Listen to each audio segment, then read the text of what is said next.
고린도전서 3장 6절부터 15절까지 우리가 이제 읽었고요. 그래서 결국 이제 예수 그리스도라는 터 위에 우리가 이제 집을 짓는 자다 그랬고요.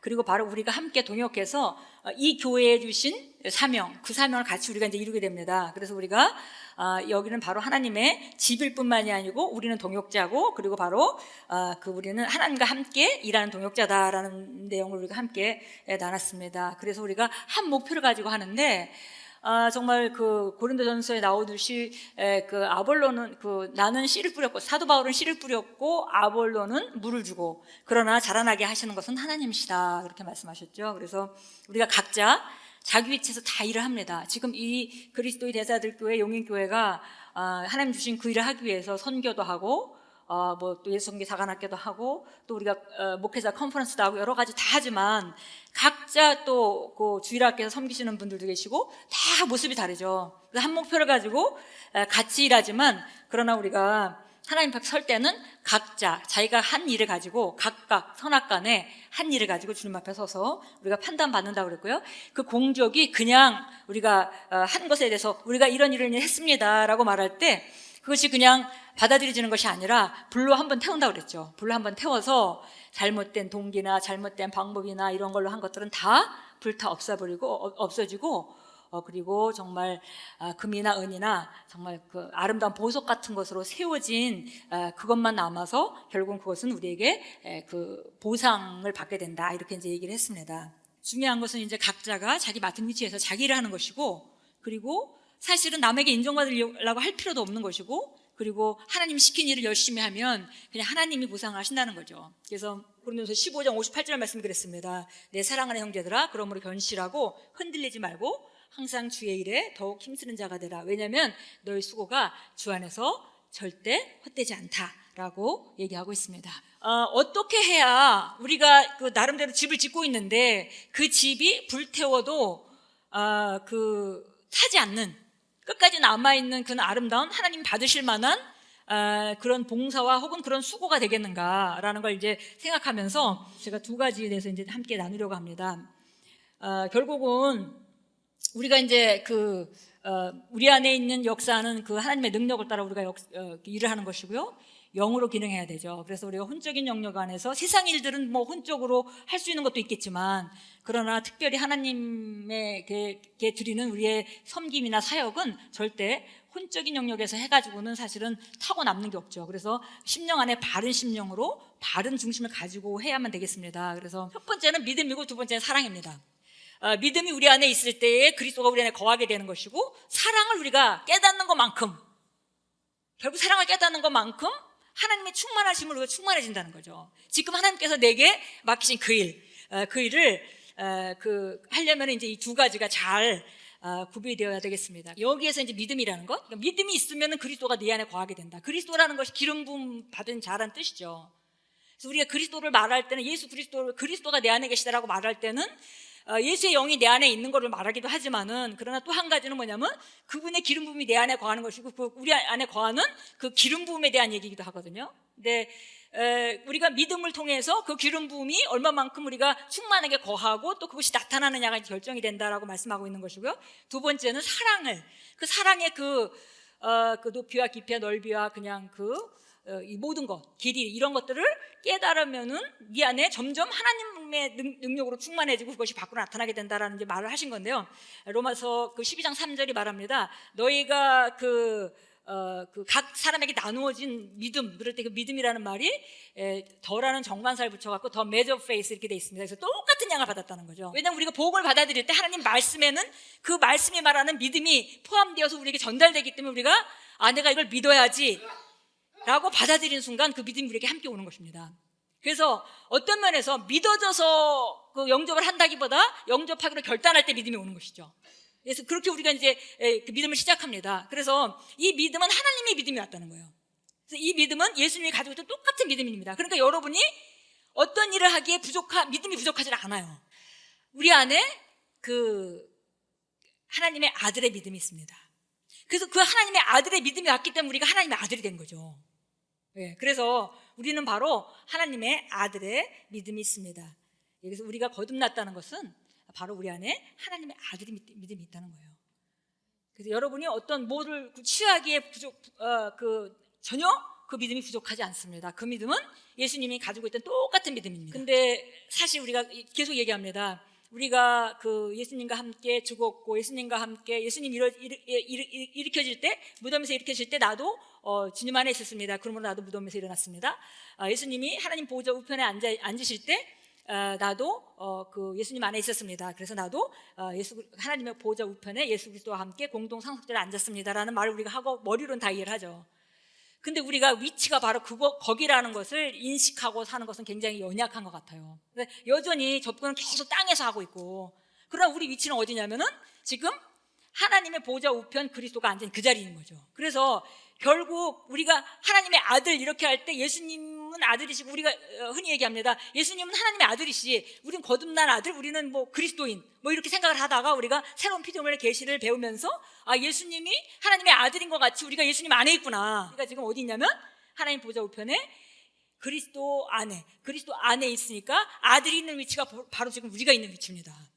네, 그래서 우리가 그 위치로 계속 올라가는, 거기서 모든 것이 일어나야 되는데 자꾸 우리가 마치 우리는 예수님은 거기 계시고 우리는 이 땅에 사니까 이 땅 안에서 뭔가 위로부터 받아보려는 그런 접근을 하고 있다면은 지금 우리가 점검하고, 내가 바로 하나님의 가족이 됐다는 얘기는 바로 예수 그리스도 안에 내가 있다는 것이고, 하나님께서 예수님을 보듯이 나를 보고 있다는 것이고, 하나님께서 예수님을 아름답게 아들로 보고 있듯이 나도 하나님의 자녀로 하나님께서 정확하게 똑같이 보고 계시다는 거죠. 오늘 두 가지를 나누는 거예요. 왜냐하면 우리가 우리 안에 계시는 그분의 그 충만하심으로 우리가 기능할 때, 그럴 때 우리가 하는 모든 일이 그것이 온전하게 아무리 불태워도 손상되지 않는, 그냥 금이나 은이나 그냥 정말 아름다운 보석으로 만드는 그런 일이 되니까 우리가 이제 그 속을 이제 잘 다뤄야 되겠는데요. 이거는 우리가 먼저 하나님의 위치로 올라가서 그분과 밀접하게 우리가 교제를 하면서, 첫째는 우리가 그런 믿음을 가지고 있다는, 그러니까 우리는 하나님 앞에 굉장히 하나님이 예수 그리스도에게 주셨던 그 똑같은 믿음을 우리에게 주셨기 때문에 우리가 그런 믿음을 갖고 있다는 거. 그래서 우리가 담대해야 되겠습니다. 또 한 가지는, 두 번째는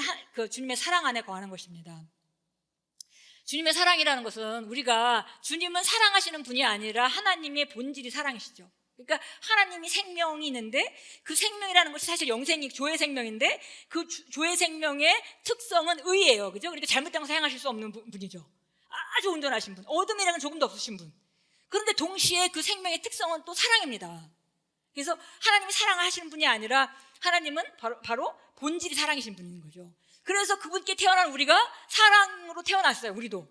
그래서 우리가 이제 주님 안에서 우리가 주님을 사랑하고 고백하고 이런 거는 다른 것이 아니라, 우리가 주님을 사랑할 수 있는 것은 절대 인간의 능력으로 주님을 사랑할 수가 없습니다. 그래서 주님이 나를 얼마나 사랑했는지 알고 그 사랑 안에 내가 거하고 그 사랑을 느끼는 것만큼 나는 그 사랑을 되돌릴 수가 있는 거죠. 하나님을 사랑할 수 있는 거예요. 사랑 안에 거하기 위해서 두 가지를 우리가 의식해야 되겠습니다. 첫 번째는 바로 의의식입니다. 그분 안에 내가 아무 조금의 그 열등감이나 어떤 정제감도 없이 설 수 있는 것은 내가 의로운 자로 태어났다는 것이고, 그 의식을 갖는 거죠. 근데 마귀는 끊임없이 우리에게 의의식을 뺏어갑니다. 마귀는 우리 의를 뺏어갈 수는 없어요. 근데 의의식은 뺏어갈 수 있죠. 계속 정죄하죠. 그러니까 우리는 이 의의식을 우리가 확고해야 됩니다. 이 의의식이 없으면 두려움도 생기고요. 왜냐하면 의라는 것은 바로 하나님이 완벽하게 내 안에 그 나를 온전하게 하셨고, 그 다음에 내 안에 내가 필요한 모든 능력을 넣어주셨다는 그런 의의식으로 충만해야 되는데, 그것이 충만하지 않게 되면은 미래를 걱정하게 되고 이런 모든 어둠들이 들어오죠. 그래서 정말 우리는 우리 안에 있는 그 영광을 비치기만 하면 되는 거예요. 다른 걸 만들 필요가 없어요. 그래서 이 의식 가운데 거해야 되고, 이 의식이 있게 되면 사실 두려움이 없어지죠. 그래서 이사야서 54장 14절은 말합니다. 같이 한번 읽겠습니다. 너는 의로 굳게 설 것이라. 내가 두려워하지 않기에 압제가 내게서 멀어지며 그것이 내게 가까이 오지 않기에 공포로부터 멀어지리라. 그러니까 의식이 강건해지면은 두려움도 없어지고, 그러니까 그러면은 그 두려움을 통해서 들어오는 압제가 없어진다는 거죠. 그리고 공포도 없어진다 그랬습니다. 그래서 우리가 이제 의식 가운데 거하는 것과, 그 다음에 이제 마지막으로 우리가 사랑 안에 거하는 것에 대해서 잠깐 이제 나누고 우리가 기도하도록 하겠습니다. 사랑 안에 거한다. 우리는 사랑으로 태어났고 사랑의 자녀로 태어났기 때문에 우리가 사랑하는 것은 상당히 자연스러운 것입니다. 혼적인 영역에 이기심으로 프로그램된 그런 습관이 있어가지고 아직 좀 약간 혼동이 되긴 하지만은, 기본적으로 뭐 이거를 네가 사랑해야 복을 받지, 그런 얘기가 전혀 아닌 걸 우리가 알 수 있어요. 그래서 그 요한일서 제가 4장 한번 한번 읽어보겠습니다. 사랑하는 자들아, 우리가 서로 사랑하자. 이는 사랑이 하나님께 속한 것이기 때문이라. 사랑하는 사람은 누구나 하나님께로부터 태어났으며 또 하나님을 아느니라. 그러니까 우리는 사랑이신 하나님께 태어났기 때문에 우리는 사랑할 수밖에 없다. 그게 바로 우리 정체성이다, 이렇게 얘기하죠. 하나님께서 우리를 이처럼 사랑하셨으니 우리도 서로 사랑할 것이 마땅하도다. 이 접근 자체가 뭘 해라 마라 이거 행동이 중심이 아니라 네 존재가 어떤 존재고 너의 아이덴티티는 뭐냐. 그러니까 이 사랑은 너한테 자연스러운 게 아니냐. 지금 이렇게 접근하고 있는 걸 우리가 좀 볼 수 있겠습니다. 어느 때에도 하나님을 본 사람은 아무도 없지만 우리가 서로 사랑하면 하나님께서 우리 안에 거하시고 그의 사랑이 우리 안에서 온전해진다. 사랑은 쌍방이 되어 온전해지는 거죠. 근데 하나님께 우리가 사랑을 받고 거기에 대한 사랑의 보답이 이렇게 우리도 하나님의 사랑을 받고 나도 주님을 사랑합니다 이렇게 되지 않으면 이게 짝사랑인 거예요. 근데 내가 사랑을 알고 그 다음에 나도 사랑하는 자가 되면 이게 사랑이 온전해진 거죠. 그렇게 얘기했습니다. 그렇게 얘기하면서 이로써 우리가 그분 안에 그분이 우리 안에 거하시는 것을 우리가 아노니 이는 그분이 우리에게 그의 영을 주셨습니다. 그러니까 우리가 지금 그리스도께서 하나님의 보좌 우편에 앉아 계신 그분과 동일시를 해야 되는 거예요. 지금. 그래서 우리가 그 안에서 기도할 때 여러분이 기도할 때 이제부터 그걸 자꾸 인식하시고 높은 데로 올라오셔서 기도할 때 이 기도를 하나님이 들으시고 나에게 응답해 주신다 이런 개념보다는 내가 하나님 품 안에서 하나님 품 안에 기대서 요한이 그랬던 것처럼 요한이 그의 사랑하시는 자가 주의 품에 기대 이렇게 그런 표현을 쓰잖아요. 그래서 우리가 주님의 품 안에서 주님에게 말하듯이 그래서 이렇게 우리가 주님 안에서 사랑의 교제 정말 가까이 가장 가까이서 마치 우리가 요한이 된 것 같이 우리가 다 그 가장 사랑하시는 자라는 말을 우리가 다 써도 상관없어요. 그죠? 그런 의의식 사랑의식 이것이 바로 우리가 오늘 새롭게 해야 되는 부분이고 이렇게 하면 우리 기도 생활이 아주 달라질 것입니다. 마지막으로 우리가 성경에 하나님은 소멸하는 불이라는 말이 있어요. 근데 소멸하는 불이라는 얘기는 뭔가 태우는 거잖아요. 그래서 약간 무서운 표현으로 태운다 이런 표현이 나오고 우리가 주님 앞에 갈 때도 우리가 지금 공력을 불태운다고 말하는 그건 소멸하는 불이죠. 그래서 이 소멸하는 불은 이렇게 누굴 벌하기 위해서 그런 불로 생각하기보다는 이것은 하나님의 능력이고 하나님의 사랑입니다.